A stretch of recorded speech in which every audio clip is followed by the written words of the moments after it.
On est la compagnie du Mirliton pour le spectacle Nuit sans lune. Là, il y a Olivier Vauclin qui est musicien, Zélia Rolt qui est musicienne, Ninon Soubéran, la metteuse en scène, scénographe, et moi-même, Guillaume Labattu, musicien.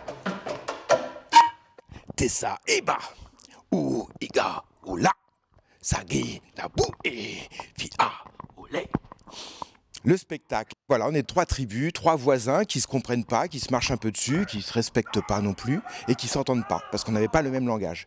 Et le langage qui va nous rapprocher finalement, c'est le langage corporel dans un premier temps, un ennemi commun, voilà, qui est une menace et bon, ça va un petit peu nous souder. Et puis surtout, on va arriver à communiquer avec de la musique.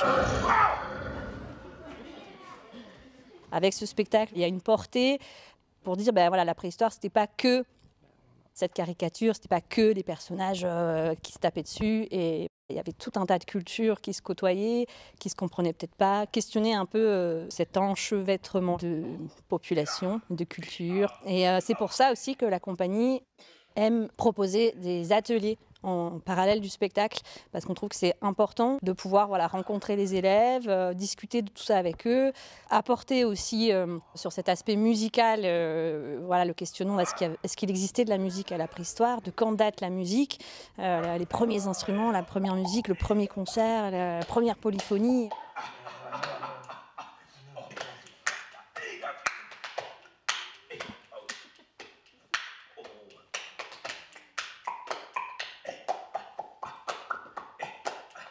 Quand on pense à la préhistoire, on pense grotte. On a découvert que musicalement, ça avait été un endroit potentiellement très intéressant. Et nous, on a pris plaisir à se dire que cette grotte, c'était un endroit de rassemblement pour créer du graphisme, l'art pariétal, créer du son. Et très possiblement, c'était des endroits qui étaient dédiés aux cérémonies, aux retrouvailles, à passer du temps ensemble pour raconter des choses, se raconter des choses. C'était pas des endroits de vie en fait, les grottes, c'était des endroits de création. Donc ça nous a semblé important d'imaginer que le premier concert de l'histoire de l'humanité était né dans une grotte.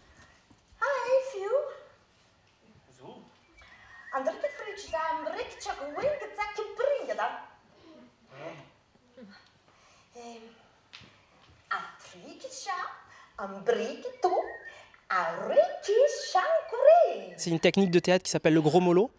Donc on vient travailler un peu sur des syllabes et après sur des consonnes, des voyelles en fonction. Et puis après on va...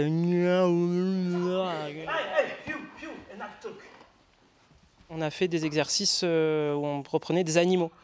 Donc on était des éléphants, mammouths, girafes, tigres à dents de sabre. Et après on mélangeait des animaux. Ce qui faisait qu'on a créé notre posture en même temps que notre langue. Et nos personnages, moi par exemple, je suis dans la forêt, je suis avec les oiseaux. Donc du coup j'ai une langue qui souffle beaucoup.